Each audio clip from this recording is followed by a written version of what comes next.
ओम ऐं ह्रीं क्लीं चामुंडायै विच्चे जय माता की। आइए आप सभी भक्तों के लिए मैं एक वीडियो कन्या पूजन के विषय में डाल रहा हूँ। विशेष रूप से सुने, लाइक करें, सब्सक्राइब करें और मुझे बताएं कमेंट करके कि कैसी लगी। तो सबसे पहले कन्या पूजन आप अष्टमी, नवमी में या नवमी दशमी में कर सकते हैं। आप नवमी दशमी में करें तो 12 तारीख और अष्टमी और नवमी में करें तो 11 तारीख शुक्रवार को और 12 तारीख शनिवार को भी कर सकते हैं। अब आइए कन्या पूजन कैसे करना है। सबसे पहले तो 1 साल से लेकर के 10 साल और अधिक से अधिक 12 साल से नीचे की कन्याएं जो हैं, छोटी कन्याएं आपको देखनी है, उनको घर लाना है। घर लाने के बाद सबसे पहले जो निर्देश मैं आपको दे रहा हूँ उसे ध्यान से सुनिए। जब भी आप नवरात्रे रखें, माता रानी के महानवरात्रे, आप इन बातों का विशेष ध्यान रखें। सबसे पहले कभी भी कन्याओं को बेटा या अन्य शब्द कहकर नहीं पुकारें। आप कन्याओं को माता या देवी कह करके पुकारें।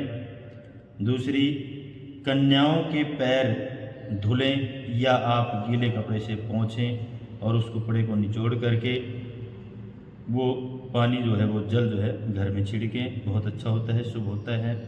आसन दें, बगैर आसन के कभी भी कन्याओं को न बिठाएं। तीसरा, आपने कन्याओं को तिलक और जो मोली होती है जिसको हम कलावा बोलते हैं, लाल धागा, तो तिलक लगा करके कलावा बांधे माताओं को। और उसके बाद बहुत सी माताएं बहनें क्या करती हैं कि खाली थालियाँ माताओं के सामने रख देती हैं। ऐसा ना करें। सबसे पहले माताओं के सामने, देवियों के सामने पानी से भरे गिलास रखें। उसके बाद भरी हुई थाली, यानी कि एक थाली में पूरा भोजन लगा करके 2 पूरी, खीर या आपने जो भी प्रसाद बनाया, हलवा या छोला, और उसके साथ में नारियल की गिरी साथ में ही रख करके आप जो है माताओं के सामने परोसें। परोसने के बाद हाथ जोड़ करके माता भोजन कीजिए, ऐसा आप अवश्य कहें। यह बहुत ही अच्छा है।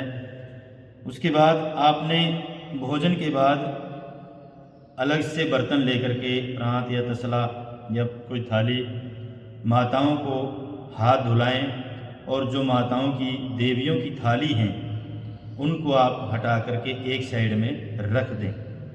अभी धुलनी नहीं है, एक साइड में रखें। मैं आपको बताऊंगा कैसे। अभी उनको एक साइड में रखें, माताओं के आगे से उठाएं और माताओं के हाथ धुलाएं, देवियों के हाथ धुलाएं। हाथ धुलवाने के बाद तावल दें या कोई भी गमछा वगैरह दें हाथ पोंछने के लिए, मुंह पोंछने के लिए। और उसके बाद उसी आसन पर बैठे बैठे माताओं को आप भाव से माता मानेंगे जब भी ना। माताएं कहने का भाव क्या है, वो देवियाँ जो कन्याएं, कहीं आप ये सोचें कि माताएं, तो उन कन्याओं को, माताओं को आप जो है हाथ धुलवा के पोंछ करके उसी आसन पर उन कन्याओं को जो भी दक्षिणा देनी है, आपने जो भी देना है, दान करना है, माता को अर्पण करना है, वो अर्पण करें। जैसे कोई चांदी की छल्ला वगैरह और कॉपी पेन, जो भी यूज़ की चीज़ें हैं। मैं तो एक चीज़ कहूँगा, आप ये प्लास्टिक और स्टील के जो बर्तन देते हैं ये ना दें। बस कोई भी धातु दें, सोना, चांदी, तांबा, तो धातु दें। धातु के अलावा आप जैसे कॉपी पेन इत्यादि कोई वस्तुएं हैं, रबड़ इत्यादि, जो भी बच्चों के यूज़ की हैं, छोटे रुमाल, लाल रंग के रुमाल, ये दें और कुछ पैसे दें। और इसके साथ में एक विशेष बात, आप हनुमान जी और भैरव जी को भूल जाते हैं, तो मैं कहूँगा कि 2 लड़के जो हनुमान जी और भैरव जी के निमित्त, उनको भी ऐसे ही भोजन दें, उनको भी ऐसे ही सम्मान दें, दक्षिणा दें। इसी के साथ व्रत पूर्ण करें। और उसके बाद जो भी कन्याओं की थालियों में भोजन बचा है, कुछ भोजन कन्याओं की थालियों से झूठन उठा करके उस झूठन को खा करके अपना व्रत खोलें। बाकी की थालियों का भोजन जो है आप लोगों को भी दे सकते हैं और स्वयं भी पूरा का पूरा ले सकते हैं। इसी से ऐसे आप यदि व्रत को खोलेंगे, माता रानी का आशीर्वाद आपको प्राप्त होगा। आपको माता रानी ढेर सारा आशीर्वाद देंगी और सभी देवियों के पैर छूते हुए उनको विदा करें, माता कह करके पुकारें।